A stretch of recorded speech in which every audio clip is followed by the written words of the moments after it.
अक्सर यह बात उठती रहती है कि धर्म बड़ा है या देश बड़ा है, और इस पर बार बार या अनेक बार चर्चाएं भी होती रहती हैं।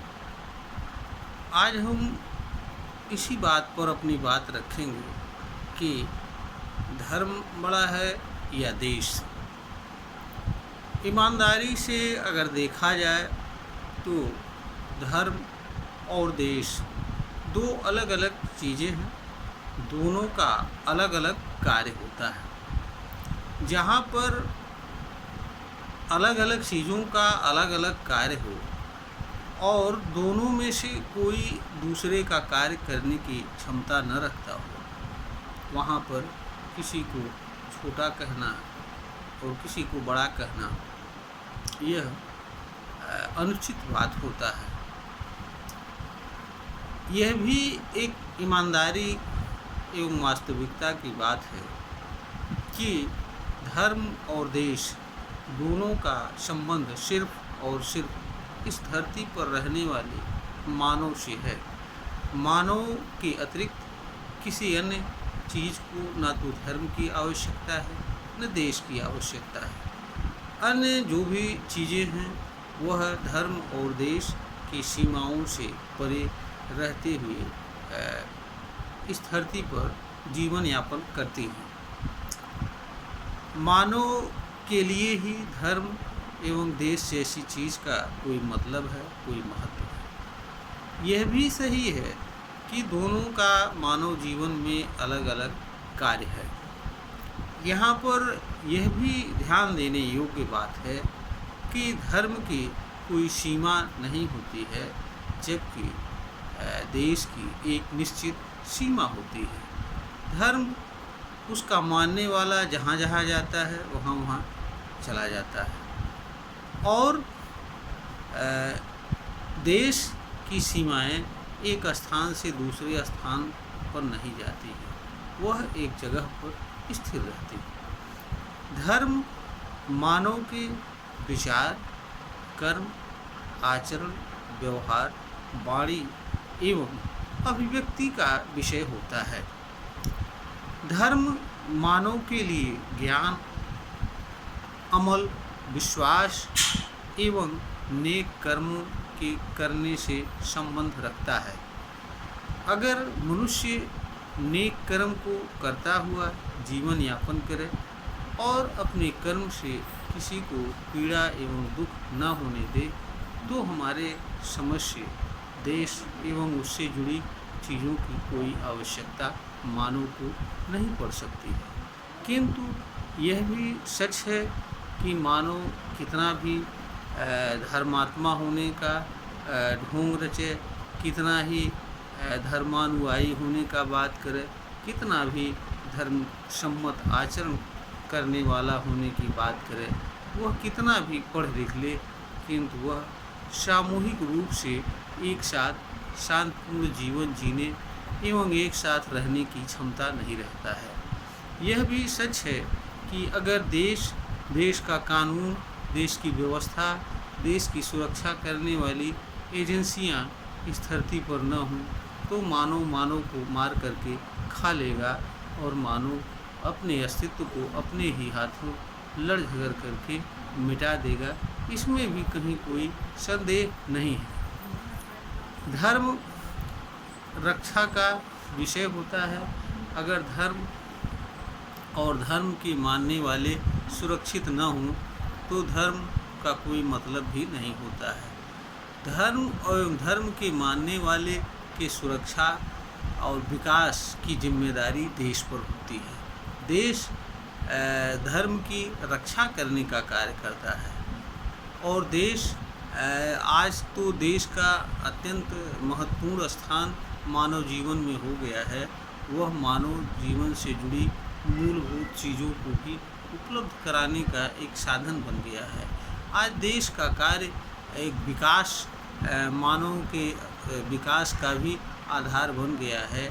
शिक्षा, स्वास्थ्य, सड़क, रोजगार से जुड़ी चीज़ें एवं रोजगार के साधन उपलब्ध कराने का भी कार्य देश करता है। यानी आज देश का कार्य सुरक्षा, प्रशासन, न्याय देना ही नहीं है, अपितु जनता के विकास का भी कार्य करना है। आज देश का एक बृहद स्वरूप हो गया है। आज लोकतांत्रिक युग है, संवैधानिक युग है। संविधान में अधिकार एवं कर्तव्य निर्धारित हैं। तो जहाँ तक देश की बात है, अगर देश न हो तो धर्म एवं धर्म के मानने वाले दोनों सुरक्षित नहीं रह सकते हैं।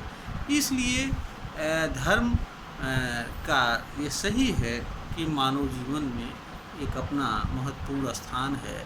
हर समय धर्म की अनुसरण की मानव को आवश्यकता पड़ती है, किंतु यह भी सही है कि देश के बिना धर्म का कोई मतलब नहीं हो सकता है, क्योंकि मनुष्य सुरक्षा के बिना न तो धर्म का पालन कर सकता है, न भक्ति कर सकता है, और न अपने जीवन जीने से जुड़े कार्यों को कर सकता है, और न ही इस धरती पर वह स्वतंत्र तरीके से, सुरक्षित तरीके से, शांतिमय तरीके से जीवन जी सकता है। इसलिए जहाँ तक धर्म और देश दोनों की बात है, दोनों मानव जीवन के लिए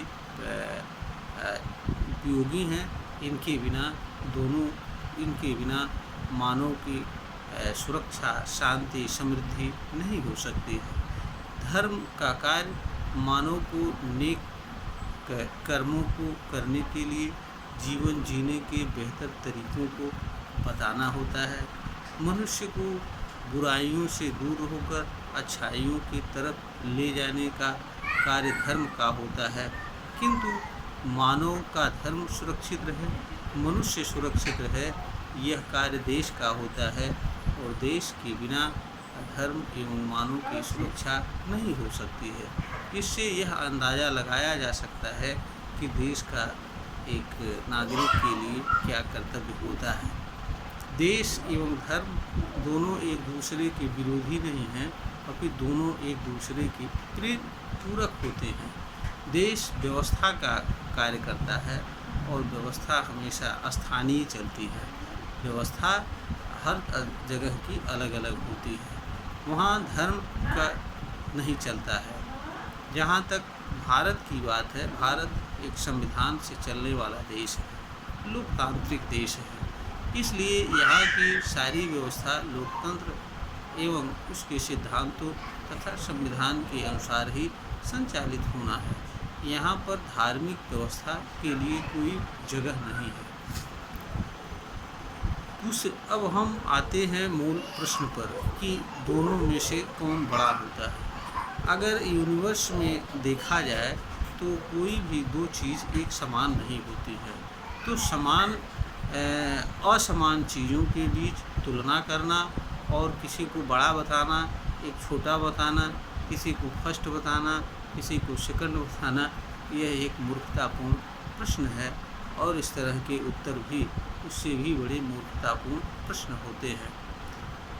वास्तव में जो चीज़ जिस रूप में उपयोगी होती है उस रूप में उपयोग किया जाना चाहिए, और उसी रूप में उसके महत्व को बतलाया जाना चाहिए, न कि किसी को छोटा, न कि किसी को बड़ा। तो यह प्रश्न कि दोनों में से कौन छोटा है और कौन बड़ा है, यह प्रश्न ही कुतर्कपूर्ण प्रश्न है, यह अनर्थकारी प्रश्न है, और इसका उत्तर भी हमेशा अनर्थकारी ही होगा। दोनों को अलग अलग रूप में मानव जीवन में महत्व है। मानव एवं उसके जीवन में दोनों का अलग अलग कार्य है। यह भी सही है कि नेशन को प्रथम अगर वरीयता न दिया जाए तो धर्म का कोई मतलब नहीं होता है, क्योंकि आज भी मनुष्य कितना भी पढ़ लिख लिया है, यह भी सच है कि वह दंड व्यवस्था, प्रशासन, सुरक्षा व्यवस्था के बिना सामूहिक रूप से जीवन जीने की क्षमता नहीं रखता है। यानी धर्म न भी हो तो भी देश एवं उसकी व्यवस्था का रहना मानव जीवन एवं उसकी सुरक्षा के लिए आवश्यक है। धर्म तो मानव के आचरण एवं व्यवहार का विषय होता है। देश का कार्य मानव के बाह्य क्रियाकलापों का नियंत्रण करना और केवल उसी सीमा तक नियंत्रण करना होता है जहाँ तक वह देश के कानून, नियम एवं विधि का उल्लंघन करता है। तो देश मानव को स्वतंत्रता पूर्वक जीवन जीने का अधिकार एवं अवसर भी देता है। धर्म में अधिकार एवं कर्तव्य जैसी कोई चीज़ नहीं होती है, वहाँ सिर्फ ज्ञान करना होता है और उसे मानना होता है एवं विश्वास करना होता है। तो दोनों एक दूसरे के विरोधी नहीं हैं, अपितु दोनों एक दूसरे के पूरक हैं।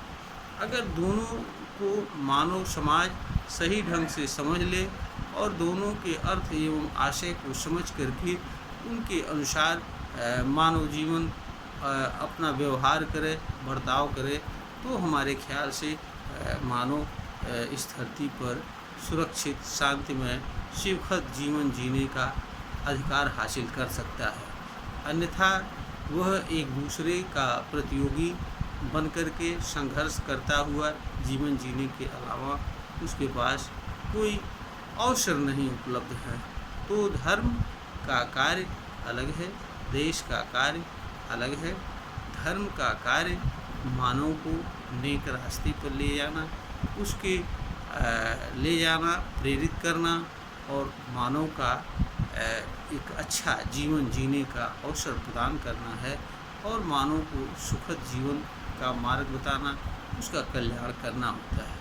किंतु मानव का धर्म सुरक्षित रहे, मानव सुरक्षित रह करके धर्म का पालन कर सके, इसकी सुरक्षा देने का कार्य देश का होता है, व्यवस्था का होता है। और इसके बिना धर्म और मनुष्य दोनों सुरक्षित नहीं रह सकते हैं। इसलिए एक मनुष्य के लिए जितना महत्वपूर्ण धर्म होता है, उससे भी कहीं अधिक महत्वपूर्ण देश भी होता है, क्योंकि देश का कार्य मानव एवं उसके धर्म की रक्षा करना होता है। अगर मनुष्य ही सुरक्षित ना हो तो वह कौन सा धर्म का पालन किया कर सकता है, यह कोई व्यक्ति आसानी से समझ सकता है। इसलिए हर मनुष्य का यह कार्य होता है कि वह जहाँ भी, जिस धरती पर, जिस किसी भी देश में रहता हो, उसके संविधान का पालन करे, उसकी व्यवस्था का पालन करे, उसकी विधि का पालन करे और ऐसा करते हुए अपने धर्म का पालन करे, अपने विश्वास का पालन करे। यही सच्चा और अच्छा उत्तम मानव का कर्तव्य एवं धर्म है। इससे अलग कोई चीज़ विचारणीय नहीं हो सकती है। यह वीडियो ज्ञानवर्धन ही बनाई गई है, प्रेषित की जा रही है। अगर ज्ञानवर्धन के योग्य प्रतीत हो तो इसे लाइक करें, शेयर करें और सब्सक्राइब करें।